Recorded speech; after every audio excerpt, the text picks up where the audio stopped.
This is my student support system. Keep watching, keep learning.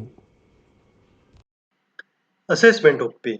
अब pain को assess कैसे करेंगे, तो उसके लिए एक सिस्टम होता है जिन मानदंडों पे पेन को असेस किया जाता है, जैसे लोकेशन, इंटेंसिटी, टाइमिंग, क्वालिटी तथा एग्रीविएटिंग और एलिविएटिंग फैक्टर्स। अब इनको एक एक करके हम स्टडी कर लेते हैं। सबसे पहले लोकेशन। सबसे पहले रोगी से यही पूछा जाता है कि कहाँ पर दर्द हो रहा है।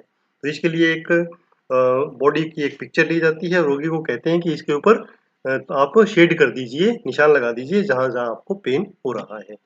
तो इस प्रकार इस फॉर्मेट का यूज हम रेडिएशन पेन में भी कर सकते हैं कि पहले कहाँ शुरू हुआ, बाद में कहाँ फील हो रहा है।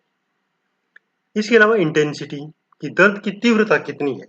तो ये वैसे तो इंडिविजुअल टू इंडिविजुअल डिफरेंट होती है, फिर भी हम रोगी से पूछ सकते हैं कि जैसे नो पेन, हल्का पेन या कष्टदायी पेन, किस लेवल का पेन है उसको हम मार्क कर सकते हैं, लिख सकते हैं असेसमेंट फॉर्मेट में।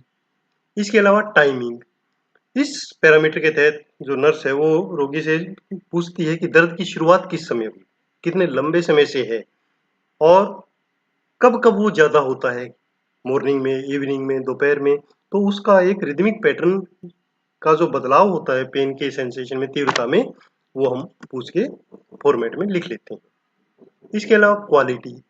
तो इस पैरामीटर के तहत जो नर्स है वो मरीज से ये बताने के लिए पूछती है कि दर्द किस टाइप का, कैसा महसूस हो रहा है। तो जो रोगी जैसा जैसा बताता है वैसा हम फॉर्मेट में लिखते हैं।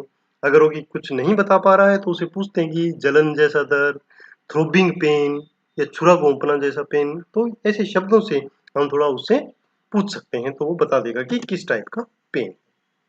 उसके बाद हम पूछते हैं एग्रीविएटिंग और एलिविएटिंग फैक्टर, मतलब कौन से ऐसे कारक हैं, कौन सी ऐसी बातें हैं, कौन सी ऐसी एक्टिविटी है जिससे पेन इंक्रीज हो जाता है और कौन सी ऐसी एक्टिविटी या क्या करने से पेन कम हो जाता है।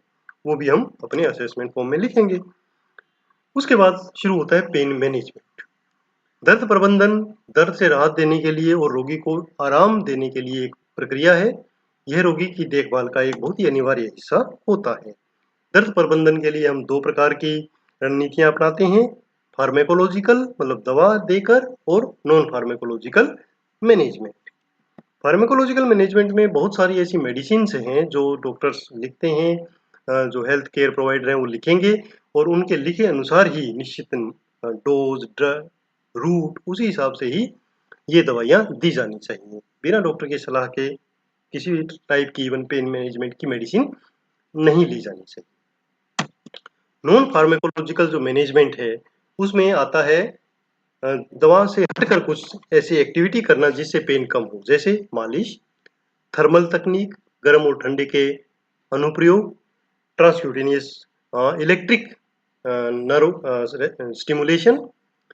इसके अलावा रिलैक्सेशन टेक्निक्स, सम्मोहन टेक्निक्स, संगीत चिकित्सा या म्यूजिक थेरेपी, ये भी शामिल हैं। इन सब उपचारों का उपयोग भी एक कुशल फिजियोथेरेपिस्ट के मार्गनिर्देशन में ही किया जाना चाहिए। Thank you. My student support system. Keep watching, keep learning.